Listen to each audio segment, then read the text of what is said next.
कि ये क्षेत्र जो बहुत ही पिछड़ा क्षेत्र था वो आज है सो इस मल्टी मॉडल जो टर्मिनल बनने के कारण यहाँ का लोगों को बहुत ही लाभान्वित हुए हैं। इको फ्रेंडली है, जिसके कारण क्या है कि हम आयात निर्यात कहीं भी आसानी से कर सकते हैं।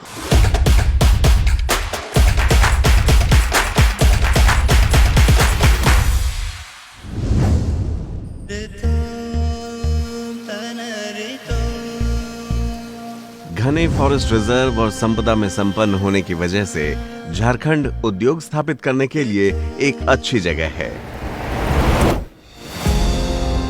संसाधनों के सही इस्तेमाल से इस राज्य के परिदृश्य को बदलना एक कठिन कार्य नहीं था। समय समय पर केंद्र की मोदी सरकार द्वारा ऐसे कई प्रयास किए गए हैं जिससे कि वर्ष 2000 में बने इस राज्य का आज कायाकल्प संभव हो सका है। केंद्र सरकार पिछले कई वर्षों से झारखंड के हालात सुधारने में जुटी है। नतीजा अब राज्य में सकारात्मक परिवर्तन नजर आने लगा है। विकास के इस स्तर को बनाए रखने के लिए आर्थिक गतिविधियों को बढ़ावा देने की आवश्यकता है। कनेक्टिविटी में सुधार और माल की आवाजाही के लिए झारखंड के साहिबगंज क्षेत्र में गंगा नदी पर केंद्र सरकार द्वारा एक मल्टी मॉडल टर्मिनल का निर्माण किया गया है, जो जल मार्ग, सड़क और रेल तीनों ट्रांसपोर्टेशन सिस्टम को सपोर्ट करता है। ये मल्टी मॉडल टर्मिनल जल मार्ग विकास परियोजना के अंतर्गत बनाए गए हैं, जिससे 1500 से 2000 टन के वजन वाले बड़े जहाज आसानी से वाराणसी, साहिबगंज और हल्दिया वाले रूट पर आ जा सकें। इस परियोजना का उद्देश्य है अंतर्देशीय जल मार्गों का ज्यादा से ज्यादा इस्तेमाल करना, खासतौर से मालवाहक जहाजों के लिए।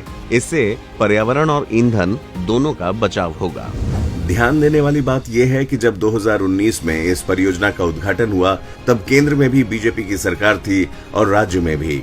विकास के इन्हीं प्रयासों से झारखंड राज्य प्रगति के नए पथ पर अग्रसर है। जलमार्ग से होने वाला ट्रांसपोर्टेशन सड़क और रेल मार्ग से कई गुना सस्ता पड़ता है और पर्यावरण को भी कम से कम नुकसान होता है। साहिबगंज के इस मल्टी मॉडल टर्मिनल ने झारखंड और बिहार के उद्योगों का वैश्विक विस्तार किया है। साथ ही जलमार्ग के माध्यम से भारत और नेपाल के बीच कार्गो कनेक्टिविटी स्थापित की है। अब इस मल्टी मॉडल टर्मिनल की मदद से कोयले को आसानी से थर्मल पावर प्लांटों तक पहुंचाया जा रहा है। कोयले के अलावा पत्थर के टुकड़े, उर्वरक, सीमेंट और चीनी जैसे उत्पादों को भी इस मल्टी मॉडल टर्मिनल के जरिए ट्रांसपोर्ट किया जा रहा है। अभी इस टर्मिनल की सालाना क्षमता है 30 लाख टन, जो आने वाले समय में बढ़कर 55 लाख टन तक पहुंच सकती है। टर्मिनल की सीमा से लगे 335 एकड़ जमीन पर एक फ्रेट विलेज बनाने का भी प्रस्ताव है, जिससे यहाँ के स्थानीय लोगों के सामाजिक और आर्थिक स्थिति में भी सुधार आएगा। पहली बात तो चालू हो जाने से ये भी यहाँ के युवा लड़का जो है आज बाहर में जाके काम कर रहे हैं, उनको बेहतर भविष्य मिलेगा। गाड़ी घोड़ा यहाँ चलेगा, आवागमन होगा, होटल, दुकान ये सब ज़्यादातर खुलेगा। लोकल आदमी को ज़्यादा से ज़्यादा फायदा होगा। गंगा नदी में बने 3 मल्टी मॉडल टर्मिनल में से साहिबगंज दूसरा टर्मिनल है, जो 290 करोड़ रुपए की लागत से 2 वर्षों के रिकॉर्ड टाइम में बनकर तैयार हुआ है। वाराणसी, साहिबगंज, हल्दिया इन तीनों मल्टी मॉडल टर्मिनलों के निर्माण के लिए फेयरवे विकसित किए गए हैं।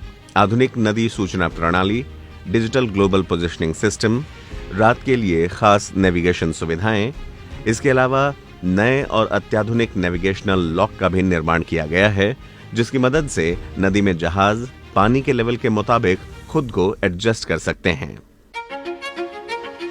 इस मुश्किल परियोजना के निर्माण में सटीक योजना के साथ आपसी तालमेल भी काफी जरूरी था।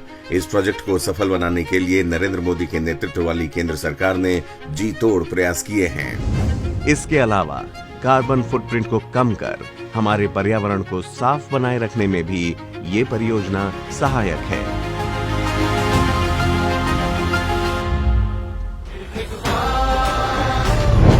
कमल का बटन दबाएं, भाजपा को जिताएं।